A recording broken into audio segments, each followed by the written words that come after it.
কথায় কথায় স্বামীকে ভাই বলে ডাকলে কি হবে? এতে কি তালাক হয়ে যাবে? তালাক হবে না, খবরদার ভাই বলা যাবে না, আর হাজব্যান্ডের নাম ধরা যাবে না। কেমন? নবীজিকে কোনোদিন আম্মাজিরা মোহাম্মদ বলে ডাকছে?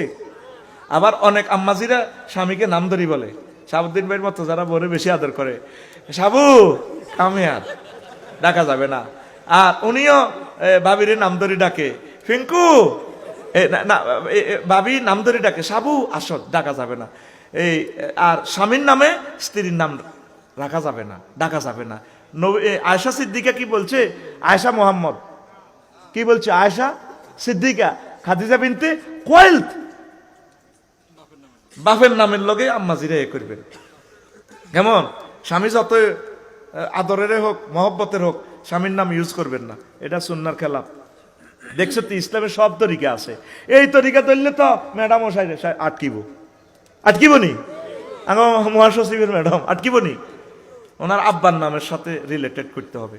আর যতগুলো হাদিস বর্ণনা মহিলা রাবিরা বলছে, তাদের সাথে হয় বাপের কথা না ছেলের কথা। আল্লাহু আকবার। কারণ মহিলাদের নামটাও ফর্দা, নামটাও ফর্দা। কারণ আমরা যদি এইভাবে কোনো আমরা যে অনেক সময় তাকওয়ার খেলাফ অনেক মেয়ের নাম বলি, শারমিন, এগুলো অন্যায়, গুনাহ। ফিঙ্কি বুঝে ফেললে কই কি, এটাও গুনাহ। এটা ফিঙ্কি কারো না কারো মেয়ে, ওর নাম ধরি বলতে হবে, তাইলে এটার ভিতরে ফেতনা আসবে না। এয়ারলাইনে হলো আনে ওই শারমিনের নাম হইন বেল্লা চায়, যখন কই সবিজ্জারা তো শারমিনের জামাই, কত খুশি হয়। ওই ইবলিসে তো হাম দেয়, আরো খুশি হয়। এটা কিন্তু তাকওয়ার খেলাফ, মাসালার খেলাফ। তাহলে বাইবলি ডাকিয়েন না, খবরদার। আরেকটা প্রশ্ন, ইয়াজুজ মাহুজ বর্তমানে কোথায় আছে এবং তারা কবে আসবে? তারা কিয়ামতের আগে আসবে, কিয়ামতের আগে আগে আসবে।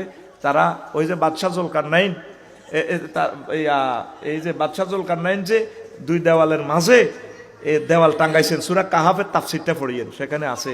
কেউ বলতেছে তারা তুর্কিমিস্তানে আছে, কেউ বলছে তারা আজারবাইজানে আছে, বুঝছেন? ওই দুই পাহাড়ের সিপাই আছে। আবার তুর্ক কেন বলা হয়? কিছু যারা বাজার টাজার করতে গেছে, বাদশাহ জুলকারনাইন যে দেওয়ালটা দিছে, কিছু লোক তারা বাইরে ছিল, সৌমনি বাজার আসিল, তো এরা আসি দেওয়ালের ভিতরে আর ঢুকতে পারে নাই। তারা আদম সন্তান। এই যে কয় না এনায়েতুল্লাহ আব্বাসী সাহেব, কয় না ইয়াজুজ মাহুজ, যেটি কোনো কমান্ড মানে না, আইন মানে না, কয় না ইয়াজুজ মাহুজ। আদম আলাইহিস সালামের ফলা ঠিক, আসলে এটি ইয়াজুজ মাহুজ। কত বড় ইয়াজুজ মাহুজ?